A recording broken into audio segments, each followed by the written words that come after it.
Hello everyone. अभिनव नाम है मेरा और आप सभी का स्वागत करता हूं मैं एक बार फिर से आपके अपने यूट्यूब चैनल मैथ्स बाय अभिनव राजपूत में और मॉक मास्टरी 1.0 के मॉक नंबर 40 में। धीरे धीरे हम लोगों ने 40 मॉक कंप्लीट कर लिए हैं। केवल 10 मॉक, यानी कि अगले 10 दिन में 10 से 12 दिन में आपका ये मॉक सीरीज भी खत्म हो जाएगा। और अभी भी आपके एग्जाम में एटलीस्ट 1.5 से 2 महीने तो है। ठीक है, आई डोंट नो आप जब ये वीडियो अपलोड होगा तब तक नोटिफिकेशन आया नहीं आया। अगर नहीं आया है तो अभी भी आपके पास 2 महीने हैं। ये सीरीज खत्म करने के बाद भी आपके पास 1.5 महीने तो रहेंगे। यानी आपने बहुत सही समय पे 50 मॉक कर लिए हैं। जैसे तैसे 50 मॉक और कर दो, 15 मिनट वाला जो मैं सीरीज है उसको फॉलो करते हुए। जब आप 100 मॉक कर लेते हो ना तो आपकी स्पीड अपने आप बढ़ जाती है। ठीक है, बस थोड़ा सा एनालिसिस वगैरह करते हुए कि क्या गलती हुई है क्या नहीं हुई है। जब तक आप अपनी गलतियों पे काम नहीं करोगे आप आगे नहीं बढ़ सकते। ठीक है, एक आदमी ना, वो आदमी फेल नहीं होता है जिंदगी में जो हमेशा, मतलब वो आदमी सफल नहीं होता जिंदगी में जो हमेशा हर चीज सही करता रहता है। वो आदमी सही होता है या वो आदमी सफल होता है जो एक गलती को दोबारा ना करे। मैं एसएससी में हमेशा बच्चों को यही बोलता रहता हूं कि never repeat your mistake. Mistake करने के लिए मना नहीं है, मिस्टेक करो, जितनी बार करना है करो, लेकिन नया मिस्टेक करो। ठीक है, पुराना वाले को रिपीट मत करो। आप देखोगे धीरे धीरे धीरे धीरे मिस्टेक्स करने के लिए कुछ बचेगा ही नहीं। ओके, तो स्टार्ट करते हैं मॉक मास्टरी का 40वां मॉक। टेलीग्राम से जरूर कनेक्ट हो जाना, यहीं आपको सारे पीडीएफ्स वगैरह मिलते हैं। देन बैचेस के बारे में हम क्लास के एंड में बात करेंगे। पहला क्वेश्चन देखते हैं क्या है। एक 234 मीटर लंबा ट्रेन है जो कि एक आदमी को क्रॉस करता है 9 kilometre per hour in opposite direction in 6 second. ठीक है, आपसे पूछा in how much time will it pass another person who is moving at 23.4 kilometre पर सेकेंड इन सेम डायरेक्शन। देखो भाई, बहुत सिंपल है। 234 मीटर लंबा है, एक ट्रेन है जो कि एक आदमी 9 kilometre per hour opposite direction को 6 सेकंड में क्रॉस कर देता है। तो दूसरे आदमी को जो कि 23.4 किलोमीटर की स्पीड से जा रहा है सेम डायरेक्शन में, उसको क्रॉस करने में कितना समय लेगा। ध्यान रखना, यहां अपोजिट डायरेक्शन है, यहां सेम डायरेक्शन है। देखो, मान लेते हैं उसकी स्पीड जो है ना वो ए है, तो ए प्लस 9, 5/18 करना ना भूलें। कितना समय ले रहा था? 6 सेकेंड। 6 से कटा 3, 3 ऊपर जाएगा, 23×3 = 69, 702 is equal to 5a plus 45। यहां पे आप देखोगे 5a इज इक्वल टू 57, 657। ए की वैल्यू आ जाएगी आपकी 131.2 किलोमीटर पर आवर। ये उस ट्रेन की स्पीड है, ध्यान रखना। ये क्या है? ये ट्रेन की स्पीड है। अब एक दूसरे आदमी को क्रॉस करना है जो कि अपोजिट डायरेक्शन में आ रहा है, सॉरी सेम डायरेक्शन में। देखो, डिस्टेंस में कोई चेंज नहीं होने वाला, स्पीड माइनस हो जाएगा। क्यों? क्योंकि सेम डायरेक्शन में है, यानी रिलेटिव स्पीड काम करेगा। तो 23.2 में जब आप 131 पॉइंट, एक्चुअली यहां 4 होना चाहिए था, में से 23 घटाओगे ना तो 108 आ जाएगा। 5/18 करोगे 6, 30 से करना है, 30 सतह 210, 210 और 24, 3 8 7.8। लाजवाब सवाल था, पहला ही क्वेश्चन बहुत प्यारा है। चलो दूसरे पे आते हैं। स्फेयर का रेडियस 20 सेंटीमीटर है। हाइट जो है ना वो 20% ज्यादा है रेडियस से। देखो, अगर रेडियस 20 है तो हाइट कितना है? 24। Find the ratio of the volume of the cylinder to the sphere, the height of the cylinder inside the sphere. Okay okay okay, sorry. देखो, अच्छा क्वेश्चन है। एक स्फेयर है जिसका रेडियस 20 सेंटीमीटर है, इसके अंदर ना एक सिलेंडर है। ओके,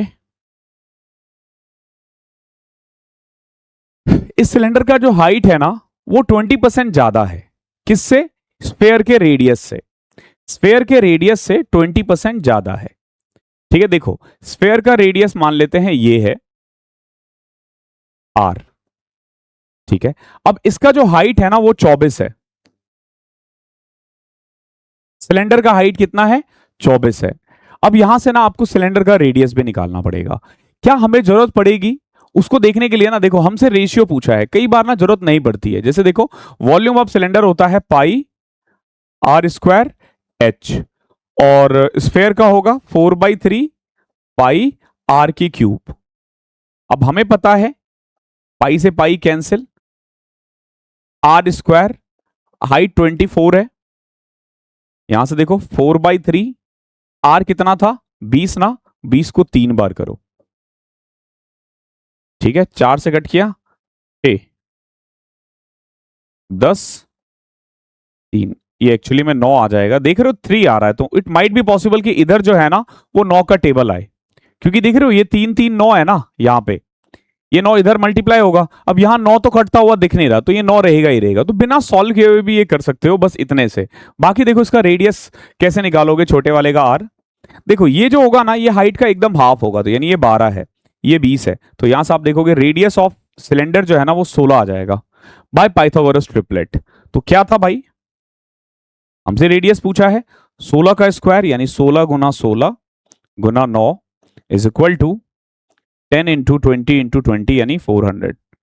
16 से कट करोगे 16 दूनी 32, 25, यहां से 5 बचेगा और यहां पे 8 बचेगा, आप खुद देख लो 72 इन रेशियो 125। ठीक है, तो कई बार आपको पूरा सॉल्व नहीं करना पड़ता है, बट कैसे सॉल्व होगा वो भी मैं सिखाते हुए जाऊंगा। तीसरा देखो, क्यू किसी पाइप को 60 घंटे में फिल कर सकता है, पाइप क्यू किसी टंकी को 60 घंटे में भर सकता है, जबकि आर इसे 45 घंटे में भर सकता है।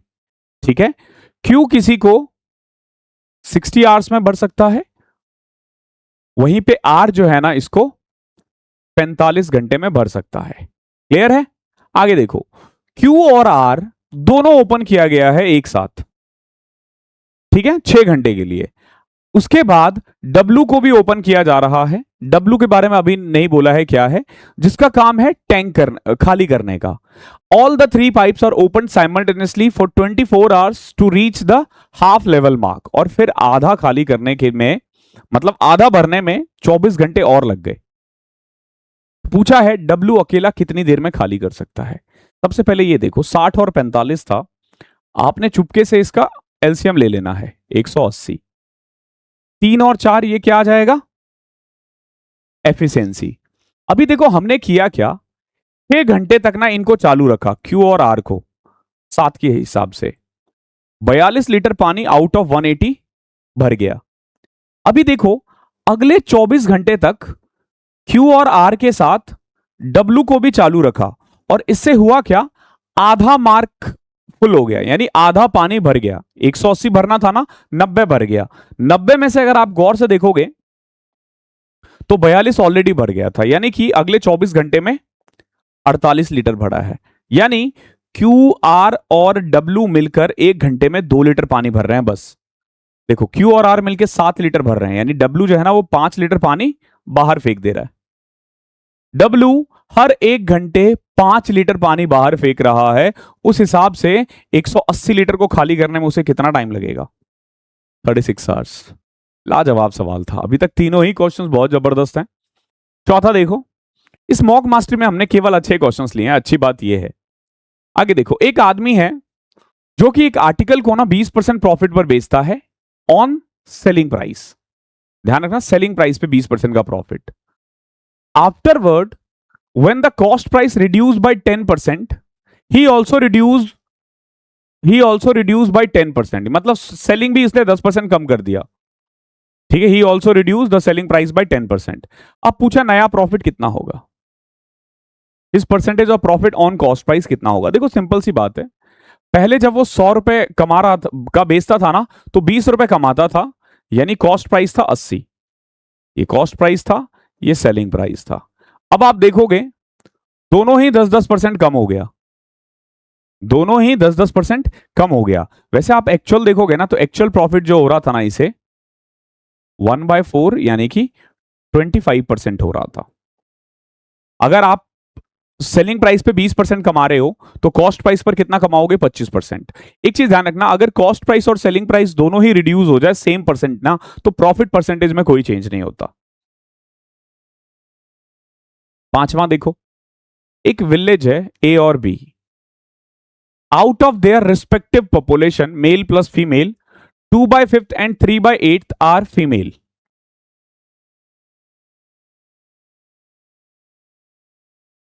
दो बटा पांच भाग मेल है और 3/8 भाग महिलाएं हैं।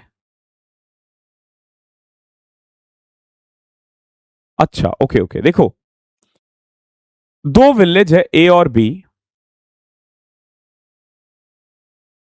विलेज ए में 2/5 फीमेल है और बी में 3/8 फीमेल है। ठीक है, मेल बचा हुआ हो जाएगा 3/5 और 5/8। आगे देखो, the number of male in village B is, जो मेल की संख्या है ना विलेज बी में, वो 25% ज्यादा है विलेज ए से। देखो समझना, इसी से आंसर आएगा, इसी से आंसर आएगा। ये वाला जो स्टेटमेंट है ना वो बहुत इंपॉर्टेंट है। जो नंबर ऑफ मेल है ना विलेज बी में, वो 25% ज्यादा है ए से। ठीक है, मतलब ये है कि अगर ए में 4 मेल है ना, तो फीमेल कितना है, इसमें मेल कितना होगा 5। एक चीज ध्यान रखना, यहां है 3/5 और यहां है 5/8। अब आप बोलोगे सर ये क्या किया आपने? भाई देखो, मेल 3/5 था, फीमेल 2/5 था। किसमें? गांव ए में। बी में मेल 5/8 था, फीमेल 3/8 था। ठीक है ना? अब अगर आप मेल मेल का रेशियो देखो तो 4:5 है। अब इस 4:5 को ना हमें कुछ ऐसा करना है कि 5 और 8 के टेबल दोनों में ही आए। तो 8 और 5 का एलसीएम क्या होता है? 40 ना। तो इनको 40 से कर दो। तो मान लिया ये 160 है, बट 160 फिर 3 की वैल्यू भी तो नहीं होनी चाहिए ना। अब देखो यहां ना, हमें जो भी वैल्यू लेना ऐसा लेना है कि ये 3/5 बन सके और यहां पे जो वैल्यू आए ना वो 5/8 बन सके किसी न किसी का।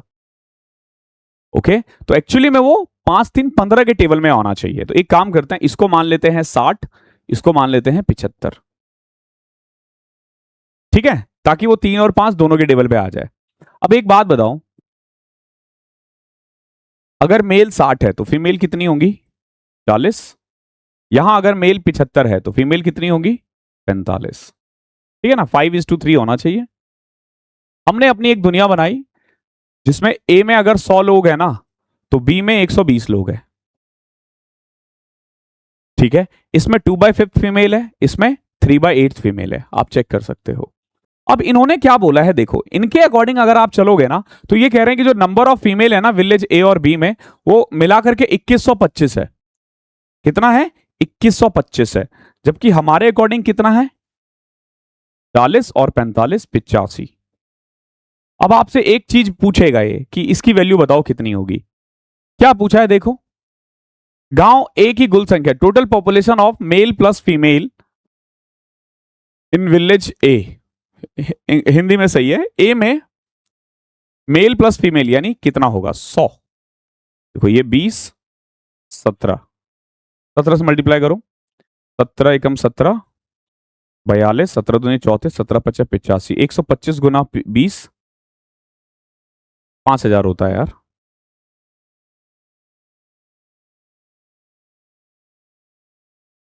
हम्म, 2125 वैल्यू है 85 की। सॉरी 2500 होगा। 125 गुना 2 250 होता है यार। लाजवाब सवाल था, बट हमने बहुत प्यार से आंसर भी निकाल दिया। अच्छा क्वेश्चन था। क्वेश्चन नंबर 6 देखो, the side mn of a parallelogram MNOP is produce to Q। एक पैरेललोग्राम में mn जो है ना उसको प्रोड्यूस किया गया है Q तक, such that mn is equal to NQ। देखो हमारे पास ना एक पैरेललोग्राम है कुछ ऐसा। ठीक है, MNOP।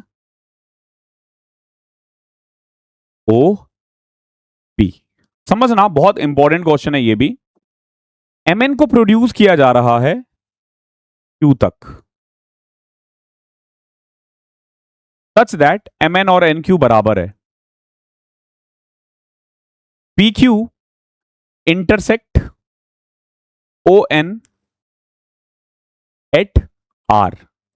आपसे पूछा है कि R जो है ना वो ON को किस रेशियो में डिवाइड करेगा? R जो है ON को किस रेशियो में डिवाइड करेगा? एक चीज ध्यान रखना, आप इसको ऐसे देखो कि ये जो पी एम क्यू ट्राइंगल है ना, उसमें आर एन एक लाइन है जो कि पैरेलल है दोनों एक दूसरे से। ठीक है, ये पार्ट वन है, ये पार्ट भी वन है, ये पार्ट वन है, ये पार्ट वन है। दैट मीन्स कि आर जो है ना या एन जो है इसका मिड पॉइंट है। तो इसका मतलब ये हुआ कि ये अगर एक है ना तो ये वाला पार्ट दो है, अगर ये एक है ये दो है तो ये पूरा भी तो दो होगा ना। ठीक है, तो आर जो है ना एन ओ को 1:1 में डिवाइड कर रहा है, यानी इक्वली डिवाइड कर रहा है। इसके लिए आपका ट्रिग्नोमेट्री सॉरी ज्योमेट्री अच्छा होना चाहिए, ट्राइंगल में बेसिक प्रोपोर्शनेट थ्योरम का कंसेप्ट। सातवां देखो, एक सिलेंडर है हमारे पास, एक सिलेंडर है जो रेडियस है ना बेस ऑफ द सिलेंडर का वो 14 सेंटीमीटर है और हाइट कितना है 30। रेडियस 14 है और हाइट कितना है 30 है। और इस सिलेंडर का जो वॉल्यूम है ना वो इक्वल है एक क्यूबॉइड के वॉल्यूम से। ध्यान रखना, इस सिलेंडर के वॉल्यूम जो है वो एक क्यूबॉइड के वॉल्यूम से बराबर है। Sum of the length and breadth of the cuboid is this and the difference between length and breadth is 16। देखो, लेंथ और ब्रेथ का सम 72 है और डिफरेंस 16 है। ऐड करके 2 से डिवाइड करोगे तो लेंथ आ जाएगा, और अगर घटा करके 2 से डिवाइड करोगे 44 28 ब्रेथ आ जाएगा। यानी हमने लेंथ और ब्रेथ दोनों निकाल दिया। अब पूछा हाइट कितना होगा, तो in short length into breadth into height should be equal to volume of cylinder. Volume of cylinder होता है पाई आर स्क्वायर एच। कर दो सॉल्व, 7 से कट किया 2, 14 दूनी 28 28। अब ये 44 है, 22 से कट किया 2, फिर ये 2 से कट किया 15, सब कट जाएगा 15 रह जाएगा, यानी हाइट कितना है 15 है। लाजवाब सवाल है, ये भी बहुत प्यारा क्वेश्चन है। आठवां देखो, एक टैंक ना 2 पाइप के द्वारा फिल किया जाता है 45/4 मिनट में। बिग पाइप जो है वो 12 मिनट कम लेता है as compare to small pipe. How much time will be taken by the big pipe alone to fill the tank. देखो 45/4 है ना, तो एक चीज ध्यान रखना, a tank can be filled by 2 pipe 45/4। एक चीज ध्यान रखना, जो भी बिग पाइप है मान लेते हैं ए है, तो ए जो है ना जो समय लेगा ना 45/2 से कम ही लेगा, यानी 22.5 से कम ही लेगा। तो ये दो ऑप्शन तो खत्म हो गया। ठीक है, ये दो ऑप्शन तो खत्म हो गया। अब हमारे पास 2 ऑप्शन बचा हुआ है, 1 बाय 1 दोनों को लेके कर लो। ठीक है, जैसे मान लेते हैं कि ए भरता है 18 मिनट में, तो बी कितनी देर में भरेगा, 12 मिनट ज्यादा 30, 90 5 3 90/4 यानी 90/8 यानी 45/4। बिल्कुल ठीक है, ये बेस्ट तरीका होता है करने का। गो विद ऑप्शन, एलिमिनेट करो, उसके बाद जो 2 बचेगा किसी एक को ले लोगे, दूसरे को सॉल्व करने की जरूरत नहीं पड़ेगी फिर। 9th देखो, 8x प्लस वाई का cube minus 27x minus y का cube divided by 5y minus x is equal to this. पूछा a plus b plus c कितना होगा।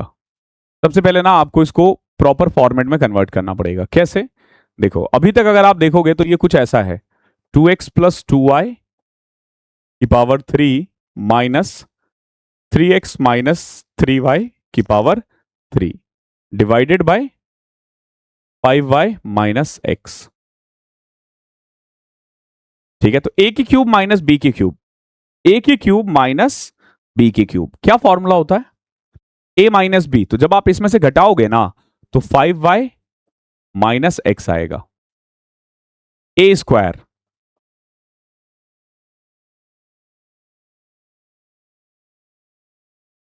b स्क्वायर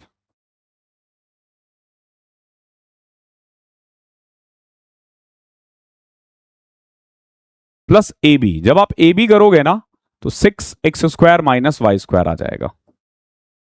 ठीक है, ये कैलकुलेशन थोड़ी सी आपको स्पीड रखनी पड़ेगी। कैसे भाई, देखो 2 और 3 कॉमन था ना दोनों में, तो 6x plus y x minus y x square minus y square. अभी आप देखो डिवाइडेड बाय क्या था 5y माइनस एक्स। तो इसकी कहानी तो खत्म हो गई। अब देखोगे 4x², 9x² और 6x², 9 6 15 4 19x², 4y 9y 13y minus 7 7y²। ठीक है, अब यहां देखो 8xy माइनस 18xy यानी 10xy। ये किसके बराबर है? ये बराबर है ax² plus bxy plus cy²। अब आप खुद देख लो ना क्या किसके बराबर है। a है हमारा 9 के बराबर, b है हमारा -10 के बराबर और c है हमारा 7 के बराबर। a प्लस बी माइनस सी ना, सॉरी प्लस सी। a है हमारा 19, b है हमारा -10 और c है हमारा 7। तो 19 प्लस 7 26 में से 10 16। 2023 के पेपर में ना ये भर भर के आया था सीजीएल में। क्वेश्चन नंबर 10 देखो क्या पूछा है। Find the distance between incentre and circumcentre of a triangle whose sides are 13 14 and 15। It's very tough question. Tough बोले तो कैलकुलेटिव क्वेश्चन है। देखो जो इन सेंटर और सर्कम सेंटर का डिफरेंस होता है ना, उसका फॉर्मूला देखो क्या होता है, आर आर माइनस 2r। ठीक है, आपको आर और जब आर निकाल दोगे तो हो जाएगा। आर यानी सर्कम रेडियस, इसका फॉर्मूला क्या होता है, एबीसी अपॉन में 4 टाइम्स ऑफ एरिया। ठीक है, और इन रेडियस का क्या होता है, एरिया अपॉन में सेमी पेरीमीटर। ठीक है, अब ये करो तो मतलब एरिया तो निकालना है हमें हर केस में। तो पहले एक काम करते हैं, एरिया निकालते हैं। कैसे निकालोगे, 13 14 15, Pythagoras sorry Heron's formula best होगा। पहले एस निकालो, 15 13 28 14 42, 42 बटा में 2 21। एस हमारा 21 आ गया, ध्यान रखना। 21 माइनस ए, 21 माइनस बी, 21 माइनस सी। लो भाई, ठीक है। नाउ इसमें अगर आप देखोगे तो 7 कॉमन आ रहा है। ठीक है, यहां से 3 गुना 7 हो जाएगा ना ये।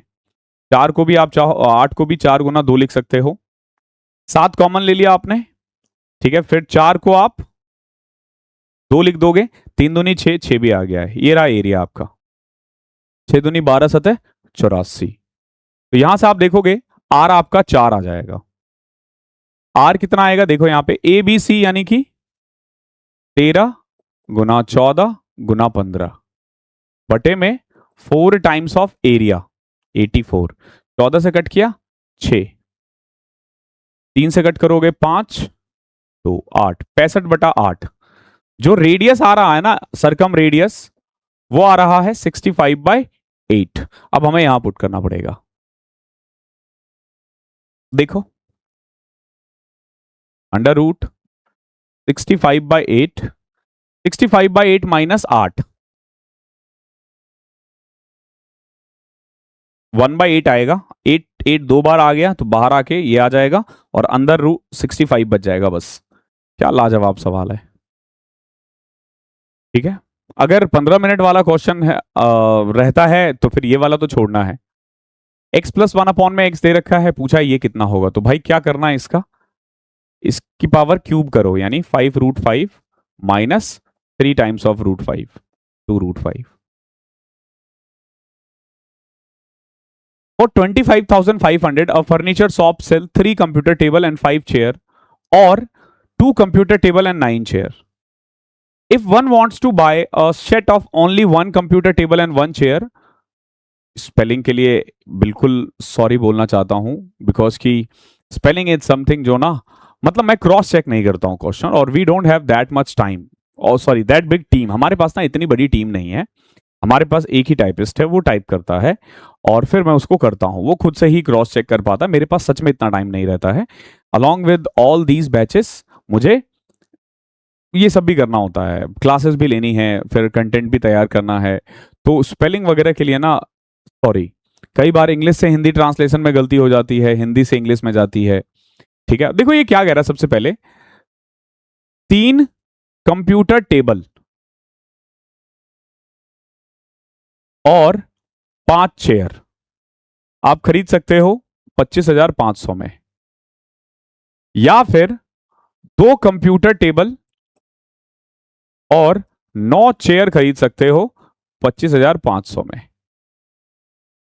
ठीक है, एक तो देखो आप सॉल्व कर सकते हो, दूसरा ऑप्शन मतलब रेशियो भी बना सकते हो। कैसे? देखो, कायदे से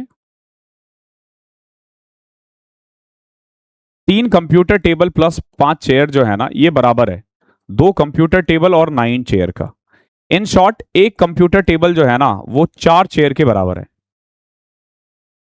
ठीक है, तो अगर मैं एक कंप्यूटर टेबल को और चेयर का रेशियो देखो 4:1 है। ठीक है, अब देखो बहुत सिंपल है, हमारे अकॉर्डिंग 3 कंप्यूटर टेबल का प्राइस 12 होना चाहिए, 5 चेयर का प्राइस 5 रुपए होना चाहिए, यानी 17 रुपए होना चाहिए, जबकि इन्होंने कितना दे रखा है? 255। ये किसकी वैल्यू है? 17 की। आपसे क्या पूछा है? आपसे बोला है एक कंप्यूटर टेबल और एक चेयर। एक कंप्यूटर टेबल 4, एक चेयर 1, यानी 5 की वैल्यू। इसको सॉल्व कर दोगे, आ जाएगा आंसर। 17 एकम 17, 17 पच्चा 85, 15 गुना 5 7500। 13वां देखो, एक आदमी है जो कि 6 किलोमीटर जा सकता है 1 घंटे में स्टिल वाटर में, रुके हुए पानी में 6 किलोमीटर जा सकता है। सेम डिस्टेंस वो 45 मिनट में जा सकता है विद द करंट। देखो, डाउन स्ट्रीम 1 किलोमीटर जाने में 3/4 आवर्स लगता है, यानी डाउन स्ट्रीम स्पीड है इसकी 4/3। अब देखो, ये जो डाउन स्ट्रीम होता है ना, ये बोट प्लस करंट की स्पीड होती है, और बोट की स्पीड कितनी है? 6 किलोमीटर पर आवर ना, सॉरी सॉरी 6 किलोमीटर है ना, डाउन स्ट्रीम हो जाएगा 8। ओके, तो बोट की स्पीड 6 है, तो करंट की स्पीड कितनी आ जाएगी? 2। और बोट की स्पीड कितनी है? 6। ये सवाल में दिया हुआ है। अब आपसे पूछा टोटल टाइम बताओ कितना लगेगा 16 किलोमीटर जाने में with the current and return to the starting point. 16 kilometre गया है ये 8 की स्पीड से, और 16 किलोमीटर आ रहा है 4 की स्पीड से। देखोगे 2 घंटे और 4 घंटे, यानी 6 घंटे लगेंगे इसको। 14 देखो, if a certain sum becomes 2 time of itself in 6 year at compound interest. देखो, 1 से 2 हो जाता है 6 साल में, then the number of year in which it will become 8 times. 8 times यानी 2 की पावर 3 ना, तो 3 को 6 से मल्टीप्लाई कर दो, 18 साल। सेम क्वेश्चन कितनी बार किया हमने। यहां देखो, ये एक 9 डिजिट नंबर है जो 36 के टेबल में आता है। What is the negative value of √2x plus y for the largest possible value of y। आपसे पूछा √2x प्लस वाई की नेगेटिव वैल्यू कितनी होगी? है ऋणात्मक मान, वही √2 होते हैं ना, एक पॉजिटिव और एक नेगेटिव, तो हमें नेगेटिव लेना है। कोई दिक्कत नहीं है, ले लेते हैं। देखो, 5x7 985 6y6, ये जो है ना ये 36 के टेबल में आ रहा है, यानी ये 4 के टेबल में भी आएगा और 9 के टेबल में भी आएगा। 9 का रूल क्या बोलता है? 5 7 12 9 21 8 29 5 34 से 40 46। 46 plus x plus why should be divisible by 9। ठीक है, अब देखो x प्लस वाई की वैल्यू क्या हो सकती है? 46 और 8 54 हो सकती है, और x प्लस वाई की वैल्यू 17 भी हो सकती है। 17 से ज्यादा नहीं हो पाएगी। ठीक है, 46 17 63 46 8 54। ओके है, 12 9 21 29 34 से 46। हाँ ठीक है, अब देखो y की क्योंकि ये 4 के टेबल में भी आ रहा है ना, तो ये 4 के टेबल में आना चाहिए। ठीक है, तो यहां पे आप देखो y की वैल्यू क्या रख सकते हो? 9। मैक्सिमम वैल्यू y की वैल्यू कितनी रख सकते हो? 9। 96 4 के टेबल में आता है ना, तो जैसे ही आपने y की वैल्यू 9 ली ना, x की वैल्यू 8 हो जाएगी। ये वाला लीग ही खत्म हो गया। हमें y की वैल्यू मैक्सिमम लेनी है, ध्यान रखना। तो अब देखो 2x प्लस वाई, 2x यानी कि 16, y 9 है। 25 का रूट जो है ना वो ±5 होता है, बट हमें नेगेटिव वैल्यू चाहिए बस। यहां देखो, salary of BCDE are in the ratio 2 3 4 5। Their salary are increased by 20, 30, 40 and 50%. If the increased salary of D is 560, what is the sum of the original salary of BCDE? देखो, 200, 300, 400 और 500 मान लेते हैं। अब देखो, पहले वाले का बढ़ा 20%, दूसरे वाले का 30%, चौथे वाले का 40% और इसका 50%, 750, 250। ठीक है, अब देखो ये क्या कह रहा है कि डी की जो इंक्रीज सैलरी है ना वो 560 है, जबकि हमारे अकॉर्डिंग ये बी है, ये सी है, ये डी है, ये ई है, हमारे अकॉर्डिंग भी इतना ही हो रहा है, 560 ही। तो ओरिजिनल सैलरी का सम कितना होगा? 2 3 5 4 9 5 1400। ये तो आसान है। यहां देखो, what is the value of, थोड़ा दिमाग लगाना, सीधा किया करो, साइन को लिख सकते हो cos स्क्वायर 64, ये कट जाएगा, आई मीन ऐड हो जाएगा, 9 + 36 ऊपर आ गया √45। सेम नीचे भी देखो, इसको तुम साइन लिख दो तो 7 माइनस होगा 25, 45 बटे में 25, 5 से कट करोगे 9/5, यानी 3/√5, 3√5/5 इज योर आंसर। डायरेक्ट किया करो, इन सब में टाइम मत लगाओ, बहुत क्वेश्चन है हमारे पास टाइम देने के लिए। अन्ना और Banna each have a collection of marble. Anna अगर एक मार्बल बेन को दे दे, देखो ए अगर अपना एक मार्बल बी को दे दे तो दोनों के पास इक्वल नंबर आ जाता है, लेकिन अगर बेन अन्ना को दे दे ना, यानी कि अगर मैं बी में से एक कम कर दूं और वो अन्ना को दे दूं तो अन्ना का जो है ना वो डबल हो जाता है, इससे सॉरी 3 टाइम्स हो जाता है। What is the total number of marble they both have, पूछा टोटल नंबर ऑफ मार्बल कितना होगा। अब देखोगे ना यहां पे गौर से तो इक्वेशन बनेगा कैसे, एक तो a माइनस बी जो है ना वो 2 है, दूसरा आप देखोगे a माइनस बी जो है ना, सॉरी a माइनस 3b जो है ना, -3 और 1 -4 है, इसमें से घटा दो ये, 2b is equal to 6, b की वैल्यू 3 आ जाएगी, पुट कर दोगे a की वैल्यू 5 आ जाएगी। क्या पूछा है? Total marble they have 8। Question number 19वां देखो, अमन ने इतना पैसा लिया है 15% पर एनम सिंपल इंटरेस्ट पे, at the end of the first year ही रीपेज, ये 2024 का फेवरेट क्वेश्चन है। अमन ने 1,92,208 रुपए लिया है 15% पर एनम सिंपल इंटरेस्ट से, at the end of the first year ही रीपे दिस अमाउंट, प्रिंसिपल से ये कम हो जाएगा और अगले साल ये पूरा पैसा देना चाहता है, तो ये बताओ कि अमन को कितना लौटाना होगा टोटल। देखो सिंपल सी बात है, इस क्वेश्चन का मैक्सिमम टाइम में 99% यूनिट डिजिट से देते हैं। देखो कैसे, अमन जो है ना पहले साल 1,92,208 रुपए पे 15% का इंटरेस्ट देगा, यानी 3/20। ओके, अगले साल क्योंकि इसमें से इसने 20,196 रुपए लौटा दिया, तो कितने पैसे बचे? 8 में से 6 गया 2, 10 में से 9 गया